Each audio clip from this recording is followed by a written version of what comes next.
Tim Wilson, thanks for joining me. Affirmative action quotas for gays and lesbians, do we actually need them? I don't think we need them at a state or a federal level. If you look at, say, the Liberal Party, at the Federal Liberal Party at the moment, you have 4 openly gay members of the House and the Senate without any quotas. Labor has proposed these. 4? I counted about 8.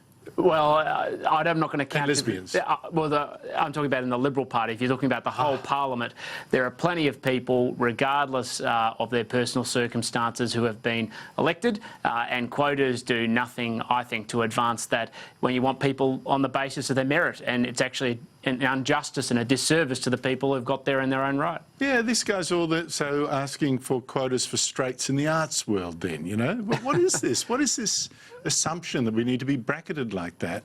Well, exactly. The success of identity politics is to see difference. What we actually should be focusing on is seeing more unity in society.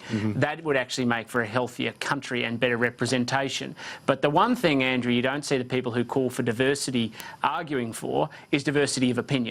And that is one of the things that is most lacking, particularly in the modern Labor Party, where you either subscribe to a narrow identity politics view of the world, where everybody's a robot based on their personal circumstances, or you actually get people prepared to discuss important issues and from a multitude of perspectives. You know, this is your good thing, you know, like I nearly said in my first question something about you guys, you collectively, which is already saying that you're marked off on sexuality. Yep. From me. I mean, we're actually friends from way back. I shouldn't say that, but anyway, you know, but suddenly there's that division, and that's the whole thing about identity politics, isn't it? Correct. You're encouraged to see difference rather than points of unity. Now, we all have our own individuality. That's a wonderful thing, and people should be able to celebrate their individuality, but it shouldn't come at the expense of saying we have much more that unites us than divides us. And when we're talking about developing laws or policy, it has to apply to everybody equally, not create special legal privileges or rights for one group or the other. Because we already have quotas for women in many areas. The Labor Party's got quotas for women. We've got quotas for Aboriginal Australians in many parts of the country. Why are there never any demands, for instance, for Greek Australians or Chinese Australians? In fact, in Parliament, I think, how many people of Chinese descent? 2? I haven't done the numbers, but we've had... About 2. We've had people... Penny Wong, Ian Goodenough. We've had people who have been elected to Parliament with Chinese descent before, elected, defeated, gone on to other careers. What we need... No, but the whole point is there are as many Chinese, about as many Chinese Australians of Chinese with Chinese ancestry in Australia as there are lesbians, gays and the rest of that alphabet. Sure. So there are actually only 2 in Parliament, but there are 8 people who are gay or lesbian. So clearly there's an imbalance. Why does no one say, and therefore, these people arguing for it, therefore quotas for Chinese Australians? Well, I've always argued against quotas, Andrew, because they in the end become exclusionary, because somebody in the end has to win at the expense of somebody else. But my point is that it's also fashionable, isn't it, that you pick a particular group.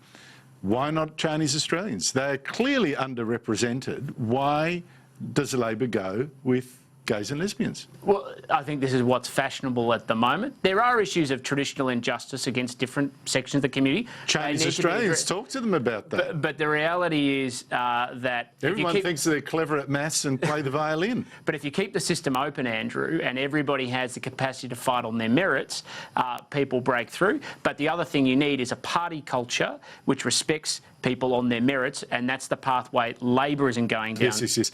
Now, going back to what you said before about we shouldn't have special entitlements to people on the basis of sexuality or race.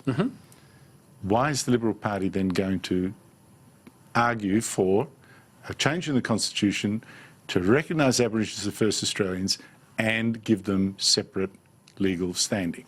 Well, there's no proposal on the table at the moment. Oh, that's what the whole drive is about. You know that. I know that, and there's been a discussion in the past. There's by the expert working group that's looked into this. There's obviously been other inquiries. Nobody's come up with a proposal to date that would work, that would meaningfully impact on Aboriginal and Torres Strait Islanders' lives. So you're against and this would on actually, principle? So we were talking principle before. You were very clear. Now it's political speak. Not at all. If you have a change to the Constitution that unites Australians, I am, sympathetic to it. But if it seeks to divide, Australians, when you say, look, on the basis of race, we're going to recognise you in the Constitution because one or two of your ancestors were Aboriginal. You're going to get that, plus you're going to get some special rights. How can that possibly be uniting? Well, you're assuming that people are going to be given some sort of special rights. That's the whole argument. Well, that's some people's argument. It is. Andrew, that's some people's arguments.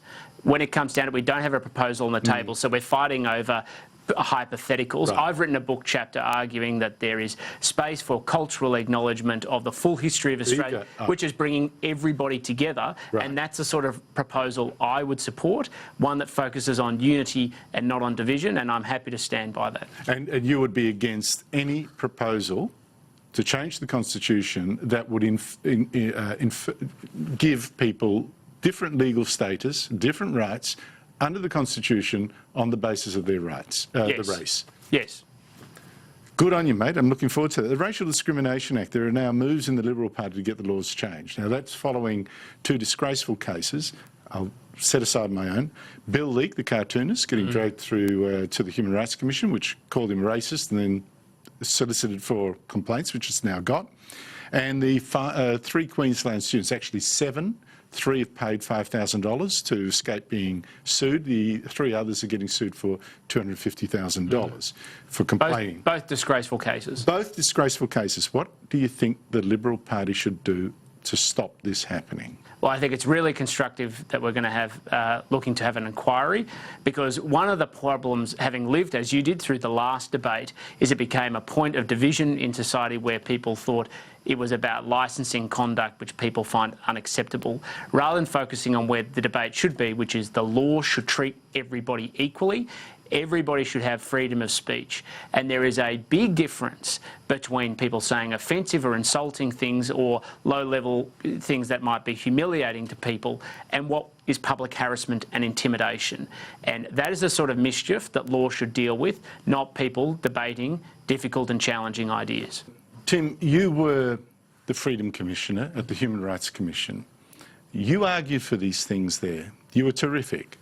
You then joined the political process and you were replaced by a guy called Ed Santow. I have to repeat that name, Ed Santow, because you would have never have heard of him because he says nothing. He has not said a word on this issue. I have asked him repeatedly to come on the show, no show. He has been totally silent and not fought for what I thought was central to his mission. He's a Freedom Commissioner. Aren't you sad that that position is not being used? For clarity, he's actually Australia's Human Rights Commissioner, which is what my title was. And shorthand, you were the Freedom Commissioner. Shorthand, I was the Freedom Commissioner. In it. I did revel in it, and I still fulfil much of the task today.